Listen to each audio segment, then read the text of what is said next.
Hi, my name is Carrie and I'm 32 years old. A couple of years ago, I went through a divorce. It was a tough experience, but now I feel like I'm in a place where I can talk about it, so here I am.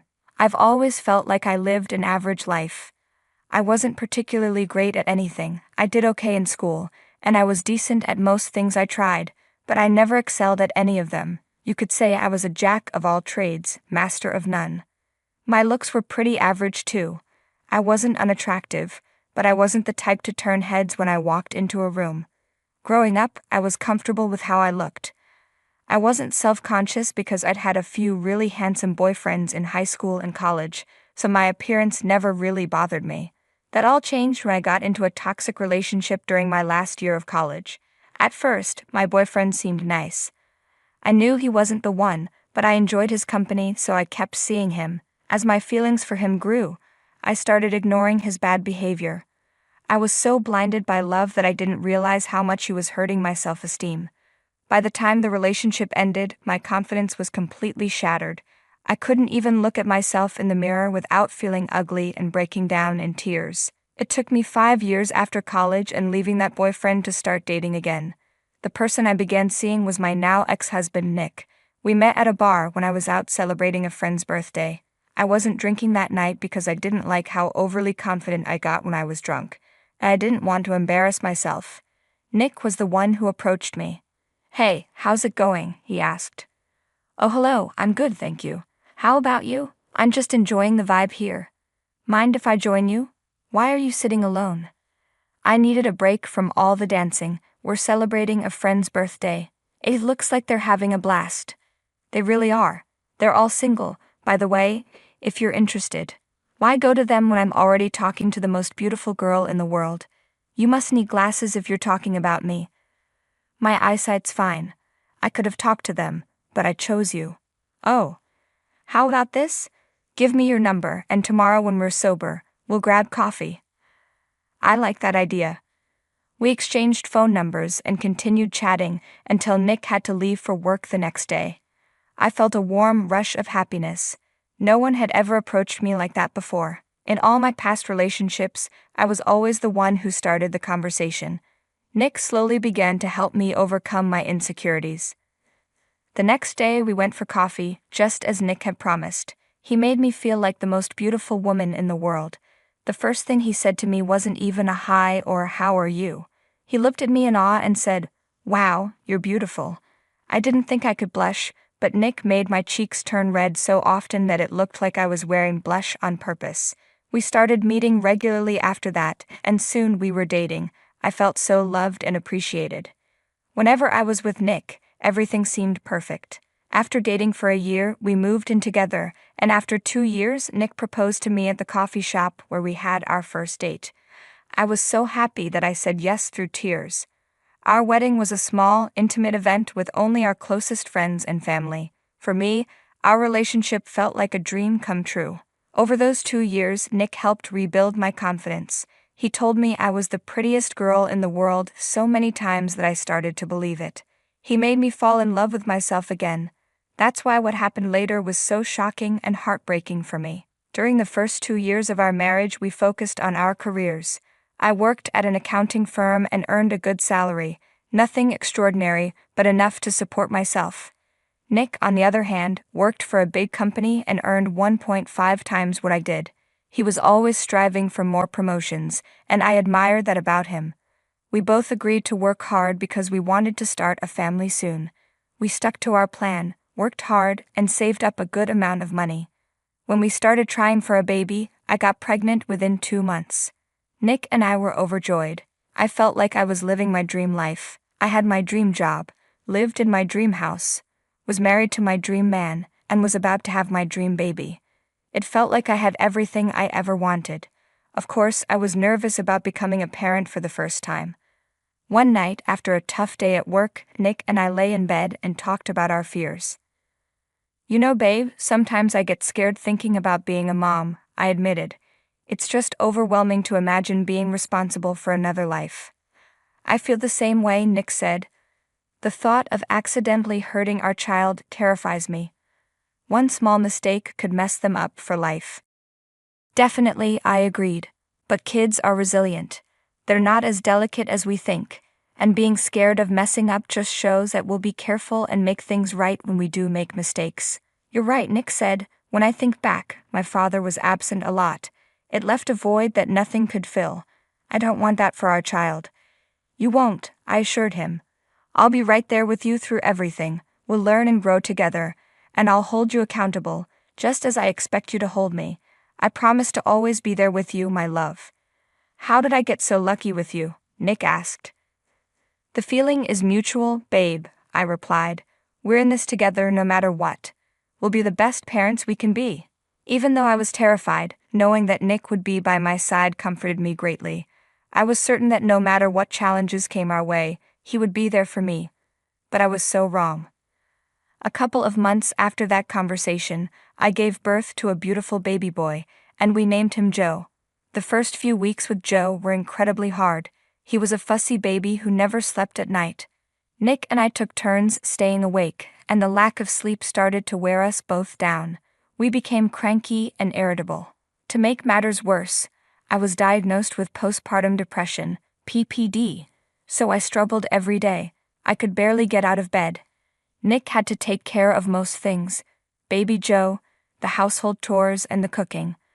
I did what I could, but my mind felt like it was in a fog all the time. The only thing that seemed to help was lying in bed and crying.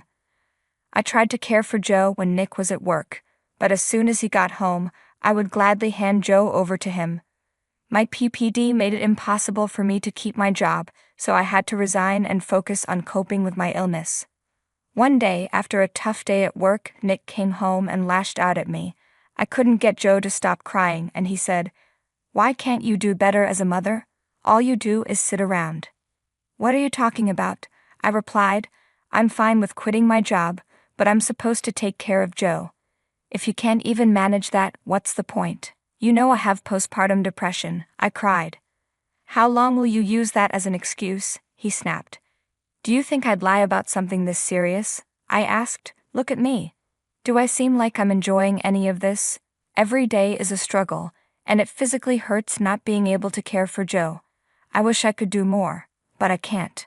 "I had a tough day at work too," Nick said, his tone softening. "My boss is pushing hard, and I'm on the edge, balancing it all, work and Joe. It's overwhelming." "I get it, babe," I said, trying to calm things down. "It's not easy. I'll try harder, do more, so you don't have to carry it all." No, I'll manage," Nick replied. "It's been 6 months since Joe's birth. I need to take my role seriously and support you. I don't want you to strain yourself. I'll handle things." "I want to do my part, babe," I said, "for Joe and for us. We're a team, right?" "Yeah, we are," Nick agreed. "We'll figure it out together." Even though I was terrified, knowing that Nick would be by my side comforted me greatly. I was certain that no matter what challenges came our way, he would be there for me, but I was so wrong. I started pushing myself to fight through the fog in my mind. I took care of everything around the house while looking after Joe. The only thing that comforted me was food, which is why I gained about 30 pounds. I didn't have the time or energy to work off all the food I was eating. I began to notice that Nick was spending less and less time at home. He still did his share of the responsibilities, but he was always working late. When he came home, he was too exhausted to talk to me or spend time with me. It hurt a lot because I was already struggling, and the one person who was supposed to be my support wasn't there for me. Every time I asked Nick why he was away so much, he said he was working towards a promotion for us. I just wanted one night with him, but he never seemed to want that. Even on weekends, he would lock himself in his office and work. Over time, I stopped asking and got used to his absence. One day, Nick surprised me by asking me to go with him to a work dinner. I was so excited that he was finally taking me out, so I went shopping and bought a nice dress. I got dressed up, dropped Joe off at my mom's place for the night, and expected a compliment from Nick, but Nick didn't say anything. I let it go, hoping the event would lift his spirits. At the dinner, I met a lot of Nick's colleagues, including his boss, Amelia. She wore a tight red gown that highlighted her figure and looked gorgeous. She approached us confidently with a pretty smile and greeted us with kisses on the cheek. "Hey, I'm Amelia. Are you Nick's wife?" "Yes, I am. My name's Carrie." I thought so. I've heard so much about you. I hope most of it is good. Oh, definitely, you're quite the topic. Sorry for keeping Nick buried in work. I know he'd rather be with his pretty wife. Well, you better get him that promotion then. Oh, believe me, he's very close to getting one. That was good to hear, but the whole time, Nick just looked at the ground. He wouldn't talk to anyone when I was with him, but as soon as he left me to socialize on his own, he was open and laughing. It hurt. By the time the event ended, I was beyond upset, but I didn't bring it up because Nick didn't seem like he wanted to talk. When Joe turned a year old, he was a lot less fussy than when he was a newborn, so I had a little more free time. I decided to start looking for work, nothing too big, just something with flexible hours. After applying to a bunch of places, I finally got a job as a content writer. I was paid per article and could submit as many as I wanted, whenever I wanted. It was the perfect job. I excitedly told Nick about it that night at dinner, but he just grunted and gave me a half-hearted congrats. I didn't know why I expected him to be excited or happy for me. It hurt how little he cared, and I cried myself to sleep that night. After that, I kept myself busy with Joe, the chores, and my work. I began to feel better, and the fog started to lift, but there was still a huge hole in my heart that only Nick could fill. One morning, I missed him too much. After putting Joe to sleep, I walked into Nick's office. He wasn't home, but since he spent most of his time in that office, it had become his second room. I wanted to be close to him, so I sat in his office chair, closed my eyes, and took in his scent. When I opened my eyes, I looked at his desk and couldn't help my curiosity. I wanted to know what he did in his office all day. That's when I stumbled upon a manila file that looked out of place among the loose papers in the drawer. I picked it up and looked inside. To my absolute horror, I saw divorce papers. Nick had already signed them. The only space left blank was where I was supposed to sign. My heart shattered. I knew things weren't perfect between us, but I didn't think they were this bad. I still loved Nick, despite his absence. I thought he was just stressed about work and raising a child, but asking for a divorce was too much. I knew I had been difficult to deal with after giving birth to Joe, but I was really sick. There were many things I could have done differently, but at the same time, I felt like I couldn't have done anything. I sat in his office and cried for so long that when Nick came home, he looked surprised to see me sitting there. He saw the file on the table and realized that I had found out. "Nick, I need to know why," I said, my voice trembling. He looked down, avoiding my gaze, and quietly said, "Because I felt like the spark had faded." "Don't lie to me," I demanded. I thought if we were married, Nick would talk to me instead of just walking away, so I asked him, "Do you really want to tell me the truth?" He said, "Yes, for months I've been seeing someone, my boss, Amelia." I was shocked and asked, "How could you?" Nick explained that they spent many late nights at work together, and it just happened. Plus, she was very attractive. I asked, "Why would you do this to me?" Nick responded, "Look at yourself. I could overlook being poor, but you're not attractive anymore. You're so fat and ugly. Pregnancy ruined you. I regret getting you pregnant." I was heartbroken and asked, "How can you regret your own son?" Nick coldly replied, "I'd rather have a hot wife than a son.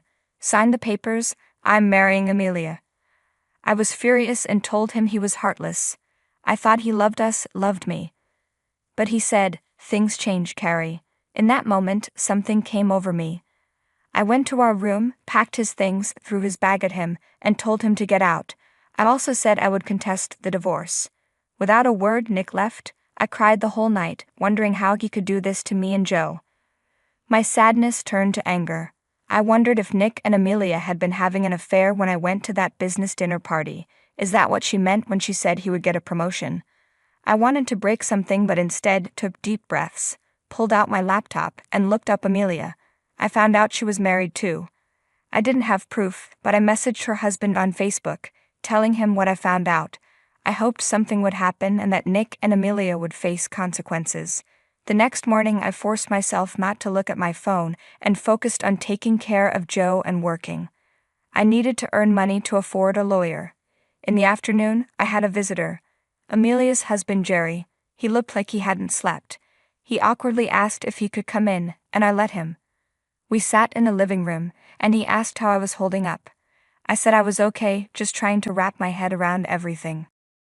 Jerry said, "Yeah, I know what you mean. This whole situation is a mess. So why did you come over?" He explained that after my text, he and Amelia had a massive fight. He came over partly to get out of his place and partly to suggest that we get revenge on them together. Revenge? I asked. Jerry explained. They both hurt us deeply. Maybe we can give them a taste of their own medicine. I agreed, saying, Nick not only betrayed me, but he also hurt our son. I'm with you on that. They need to understand the pain they caused. So we started planning. Jerry knew people in high positions at Amelia and Nick's company. He was the one who recommended Amelia for the job in the first place. Meanwhile, we tried to collect evidence of the affair. Jerry had access to all of Amelia's messages because her phone was synced with their iPad. He also helped me get a great lawyer. The next few weeks were hectic. We went to court for the divorce. Thanks to my lawyer, who presented a strong case of neglect, I had the judge's favor. During the trial, Jerry and I moved to the next phase of our plan. He contacted his friends at the company and informed them of Amelia's misconduct. Within a few days, both Nick and Amelia were fired. With proof of Nick's neglect and his unemployment, I won the case and got full custody of Joe. I also got more than half of our marital assets, making me financially stable. Nick and Amelia found out what Jerry and I had done, and they tried to contact us, leaving messages and emails, but we ignored them. Jerry and I started hanging out a lot after this ordeal, bonding over our heartbreak and betrayal. Eventually, we realized we have feelings for each other. Nick's constant neglect made me lose my love for him, and his actions sealed the deal. Jerry and I started dating a year after everything happened, and we still are to this day. He's great with Joe and has accepted him as his own son.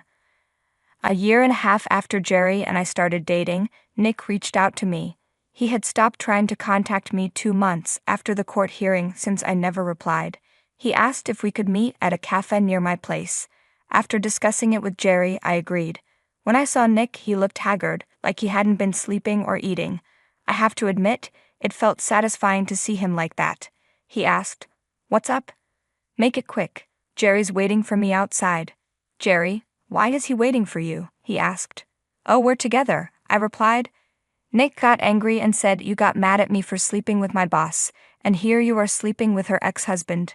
I calmly explained, "Jerry and I got together after what you and Amelia did. Our relationship was completely over when Jerry and I started dating. It's very different from what you did. Is this why you called me?" Nick looked embarrassed and said, "This is really embarrassing, but Amelia and I are pregnant and we're struggling a lot financially. It's putting a strain on our relationship. Do you think you could help me out a little?" I was shocked and replied, "Are you out of your mind? It's embarrassing that you're asking your ex-wife to lend you money to support your affair partner's baby. You're pathetic, Nick.